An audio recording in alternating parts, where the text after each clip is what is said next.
This workshop is just about cultivating a positive mindset. Things that we can do. There's things on a practical level that we can do. Some of it is kind of behavioral and catching ourselves in the middle of things and having a level of awareness of what's going on in our brain and being able to catch it and adjust it. And some of it is, if I'm being straight up, maybe a little bit woo-wah. But I've put things in here that have certainly helped me over the years, and also things that have helped clients a lot as well. So yeah, I'll go through it. Like I said, there's like 20 points in here. Some of them have crossover with each other, and I'll kind of explain them as we go. But I think even if you don't take anything away from the actual points I'm going to talk about, it's so important to understand why having a positive mindset is so important. In fact, just being generally having some semblance of control over our emotions and our mindset, because when we do that, you vastly improve the quality of your life. You become more in tune with who you are. People want to spend time with you. You get more stuff done. I'm sure you can all appreciate that when we're in, like a good mood and things just drop in. When you have those days and things just drop into place and you just feel good and it flows. Like it's not by accident. Now, some of the things that might crop up where you go, do you know what? It's difficult for me to have that positive mindset, and I just want to preempt this with, I'm not talking about fake positivity here. I'm not talking about happy clappy. Everybody should go around with a smile painted on their face and just say everything's okay, even when it's shit, because that's not helpful either. In fact, that's false positivity is potentially more detrimental to chronic negativity. But what I'm talking about is the ability and the skill to be able to go from a genuine, middling or poor mindset to a more positive one. I'm not expecting everybody to be jumping around and dancing on sunshine all the time. And it can be difficult, especially, when we have past failures in there, our upbringing, certainly for us as gay men as well, that can have an impact on, seeing threat and negativity in things, self-doubt, I'm not enough, that kind of vibe can get in the way. When we're not feeling in control, that sense of overwhelm, that sense of not having control over what's going on can be really impactful on our mindset. Feel like things are getting us away, and it can make us feel really defensive. And then reactive behavior is one of the biggest things that I've seen as a coach over the years. Reactive behavior is the big thing that something happens, we react to it, and before we know it, we've behaved in a way that we don't want to, and then we get into this spiral of a negative mindset. But what are the benefits? I touched on this earlier when I said, you have those days where everything just kind of drops into place. That's for me is when life just flows. And we have days where that happens. We make decisions quicker. We make better decisions. We operate at a higher energy. People want to spend time around people who have that level, who have that energy, who have that positivity, not false positivity, because I think our bullshit meter goes off and we can spot that at 100 yards. When we've got that positive mindset, we are open to embracing challenge. We are open to going, yeah, let's give it a go. Let's try it. Let's see what happens. And it also is a really good way to, I've said there, protect your happiness, but it's a good way to ring fence your self-worth, self-belief, contentedness, maybe more than happiness. Happiness can be a bit fleeting. So the intention, what I mean by that is having the intention to want to cultivate a positive mindset. What that will do is it will give you a greater awareness of your own thoughts and feelings and what's going on in your own head. Do you know what? Because I'm actively trying to cultivate this positive mindset, and notice when other things crop up in there. It helps us improve our focus, again, because we're actively trying to cultivate that positive mindset. We notice things, we're attuned to things. It allows us to break negative patterns, whether that's behavioral patterns, thought patterns, whether that's certain self-talk that goes on at certain times. These kind of skills and tips and tricks and strategies, whatever you want to call them, are hopefully going to help us change our state quicker, because being able to change your state, whether that's high energy to low energy to high energy, positive to negative, whatever it might be, is an incredible skill to have, to be able to go into that flow state that I've mentioned a couple of times. And mostly, and probably most importantly, when we have the intention to have this positive mindset, it allows us to make more consistent and empowering decisions, which lead to actions that are going to impact us in a more positive way. So I wanted to bring a level of awareness to that before we drop into these 20 points. So I think, for me to say that you can have a positive mindset regardless of what's going on around you is doing a disservice. Yes, we'd love that. We'd love to have this monk iron will, this brain that just is, and we can just be. But I think a big part of that is being able to pick up on other people's state of mind. And it's basically what I'm saying here is picking your battles. Is this going to impact me? Do I need to get entangled in this? Is this worth my energy, my mood, my mindset? You can only be influenced if you choose to be. I do genuinely believe that. Don't get me wrong that there are certain people who have an innate skill of getting under our skins, our partners, our family, our best friends. Usually very good at that because they know us best. But I think one of the best ways to deal with negative comments and people in shit moods is just think about every stone that you walk past on the street. You could pick it up. You could do, but you don't have to. That's kind of how I view comments on the internet, and that's how I think we should view other people with bad attitudes, bad energies. Is this a battle worth fighting? Establish a definite fixed system, a conditioning your mind at the beginning of each day. There's lots of different ways you can do that: journaling, meditating, getting out for a walk, the gym, whatever it is that's going to set you up, that's going to put you in a particular mood. Is it watching cat videos on YouTube? Like it doesn't have to be, you don't have to be a Zen master, but have something every morning like an anchor that's going to put you in a good spot. For me, this is huge just across a life. The quality of your life will be dictated by the quality of the questions that you ask.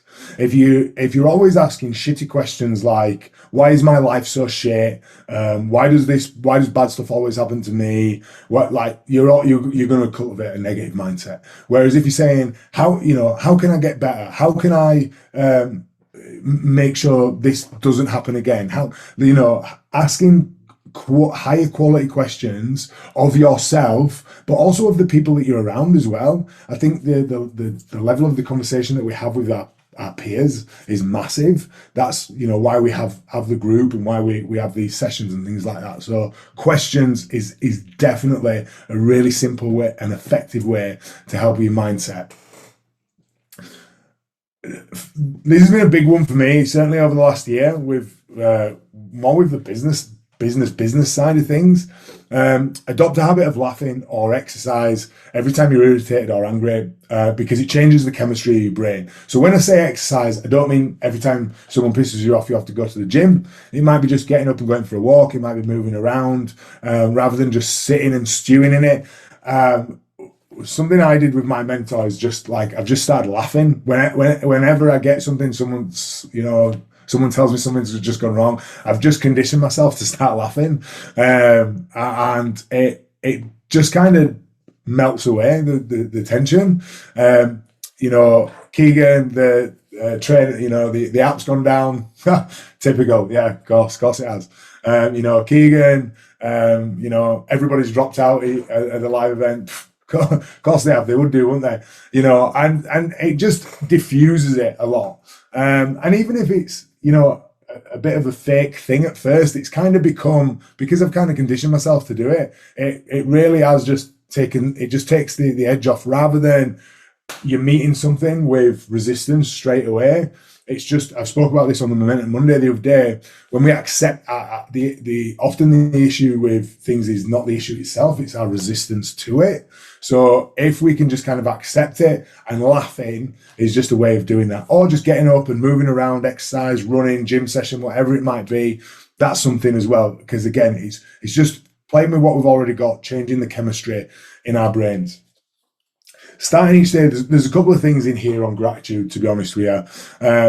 I can't like honestly remember how many times I've told someone to do a gratitude list on a morning, and no one has ever come back to me and said, Keegan, I feel shit after doing a gratitude list. No one has ever done it. Because it just puts you in a better state of mind where you reflect on something, especially the negative things. Like, so what I do when I do my own gratitude list on a morning, it'll just be like some basic shit. I'm really grateful that they had a bacon and chicken sandwich as a meal deal today. You know, that kind of stuff, like low key stuff. And then I might say, do you know what? I'm really grateful that, you know, I came out, you know, something bigger that I don't have to go into depth about it, but all the challenges that everybody on this call has experienced has led to them growing as a person, and we're not grateful for it at the time, but when we condition those elements of gratitude, when we meet those challenges in real time now, we can start to have an appreciation for them, knowing that on the other side of this, I'm gonna feel better.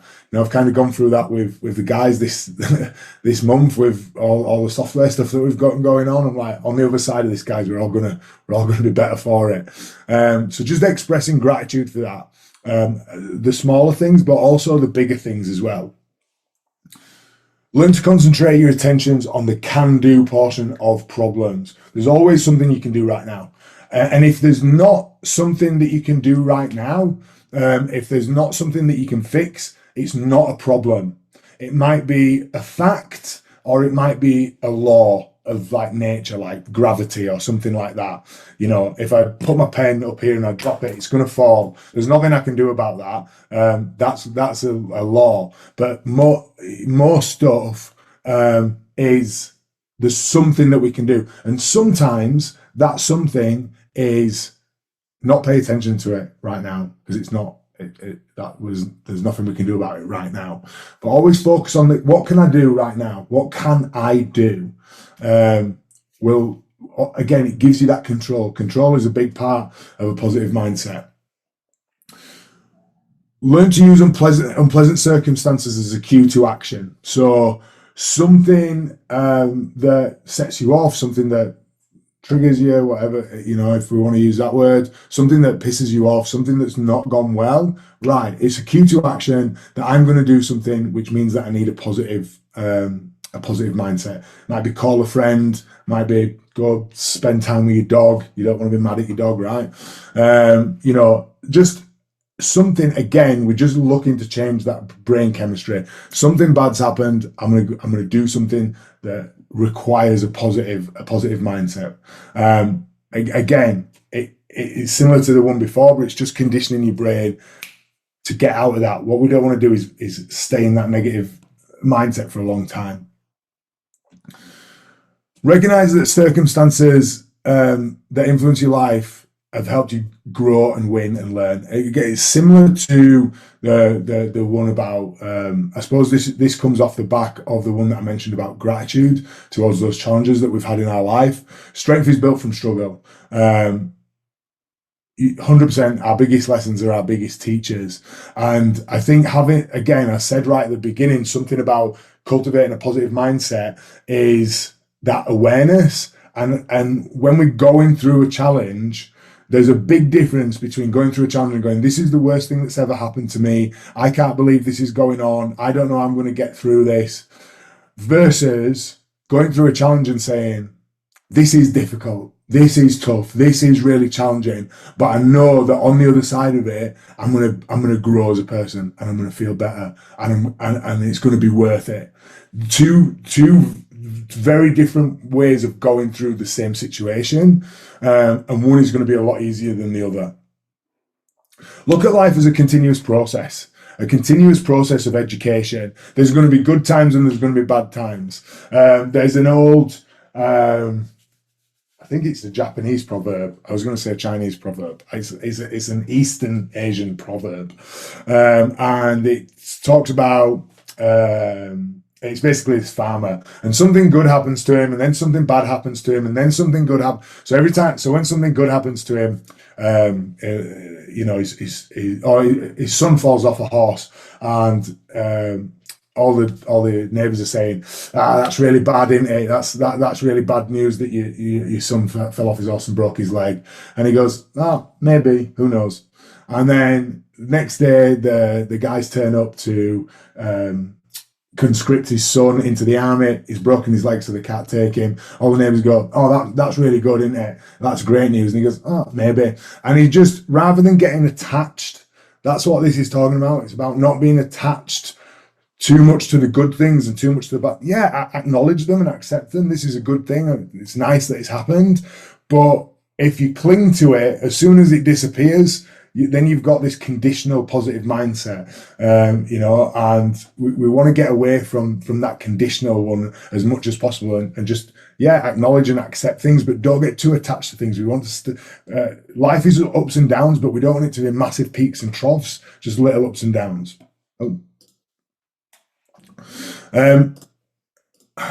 Give thanks in advance for things that you're going to expect to receive during the day. Again, this is one that you can do for gratitude, journaling, whatever, or, even just, it doesn't have to be as formal a practice as writing something down. Like this morning, my kids are here. So I've been away with a mum for a week. So I just thought, I'm really looking forward to seeing the kids today. It's going to be really nice. I've not seen them for over a week while they've been away. Just that kind of thought, getting in front of the good things that are coming.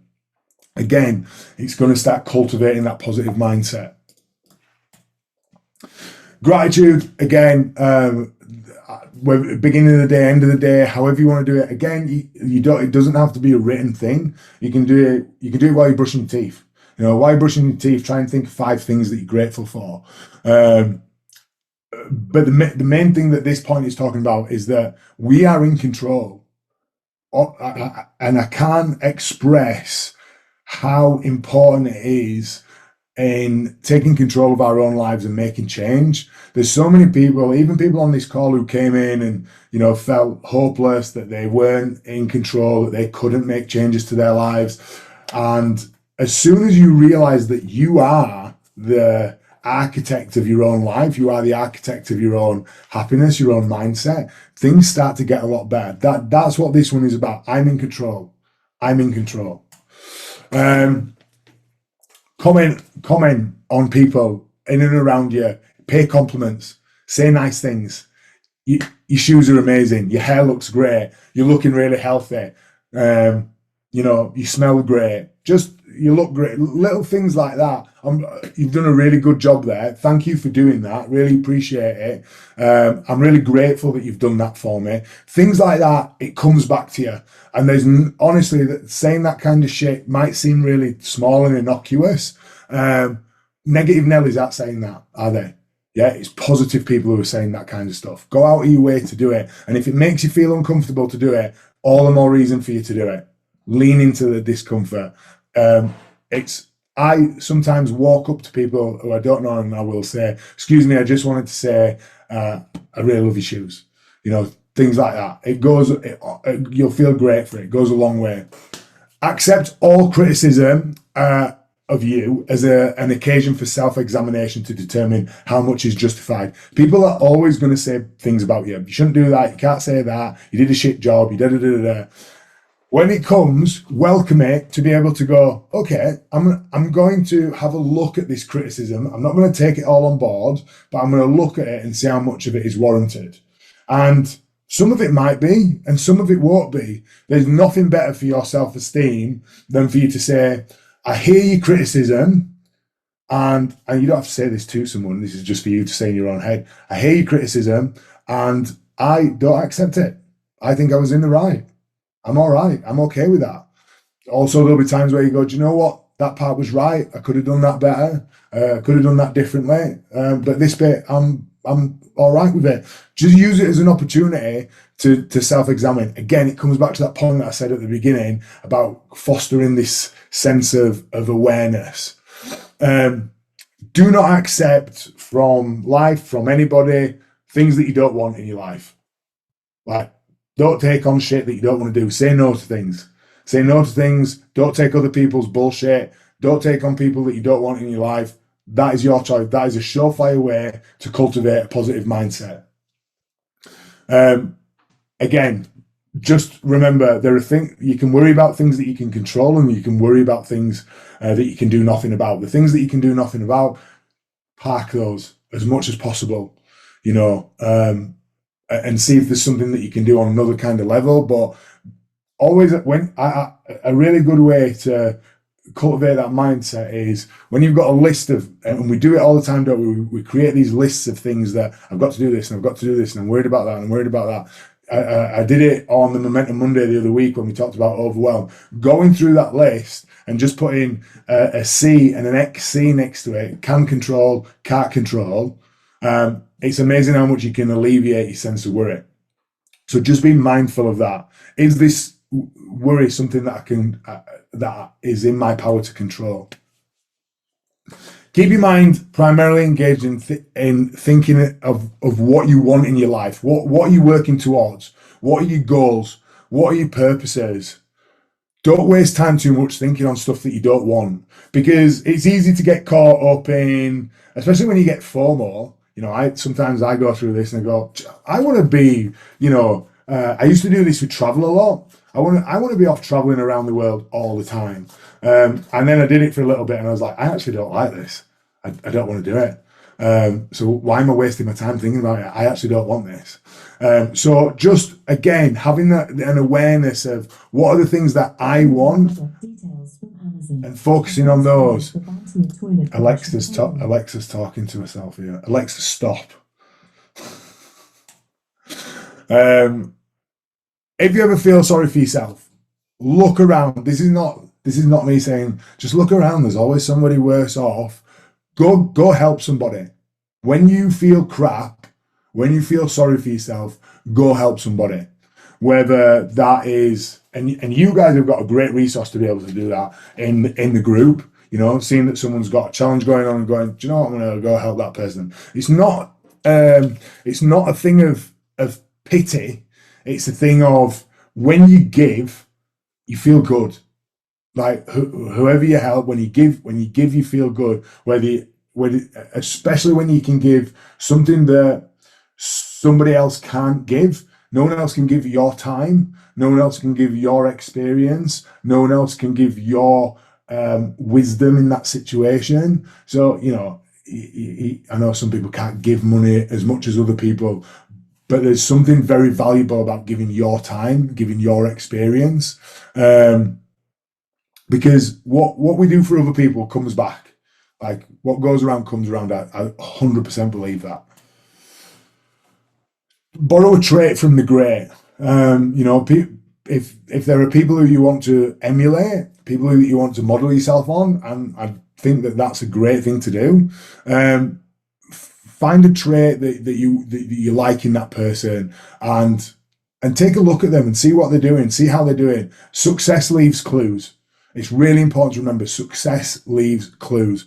Pick wisely, and remember, when you pick a person or a trait, you don't have to pick everything about that person. There are an old coach of mine, Kirk. I love Kirk. Kirk is so intense. There are certain things about Kirk that I love and I try to emulate because it works incredibly hard. There is stuff that I really don't want to be like that. That's not the kind of person that I want to be. But you can borrow things from other people. I think that's a really smart way to help cultivate a more positive and a more forward-thinking mindset. Cultivate a tone of voice that you'd be proud to listen back to. I know, and I've spoke about this with clients in the past, like I can have a bit of a resting bitch face, and sometimes I can come across quite blunt. And so something I work on a lot is the tone of in which I speak to people, but also you'll notice that the tone in which you speak to yourself as well sometimes comes out with how you speak to other people. So really get into the habit of practicing that. And if you catch yourself speaking in a tone that isn't particularly how you want to speak, apologize and just go again. Like again, like I spoke about right at the beginning, that awareness of being able to pick things up and change it and challenge it. And lastly, and one of the most important ones for me, surround yourself with people who inspire you, who motivate you, who encourage you. I know we have that with GMC. I think it's important to have that with people, you five people, your network. Your network is your net worth. I truly believe that. If you hang around with negatrons who are complaining and moaning all the time, guess what? You will too. Um, and you don't want to be the most positive. You don't want to be the smartest. You don't want to be the most successful person in your group. If you are, you need a new group. We want to be challenging ourselves and with the people that are around us. I know this is a bit cheesy, but I wanted to put it in because I do believe it. What your mind can come up with, you can achieve it. It might take you time. It might take investment of energy and money and effort and everything. But if you put your mind something, you absolutely can achieve something. And we live in a society now where it's people will say it's more difficult than ever to succeed. I completely disagree. I think it's easier than it's ever been because I think there are so many people who have this like entitlement that success should just happen and be easy and we've got technology and it doesn't take hard work. If you are willing to stick with something and work hard at something, you can surpass the vast majority of people because so many people just give up too easily. I wanted to keep this tight because I think it's not one of those things where you go, oh, it's a big aha moment. It's a continual effort, and it'll just compound over time. If you're all happy, I'll leave you all to your evening or morning. Thank you for jumping on, Herman. Good to see you, my man. And yeah, I'll chat to you all later on. Good work, guys. See you soon.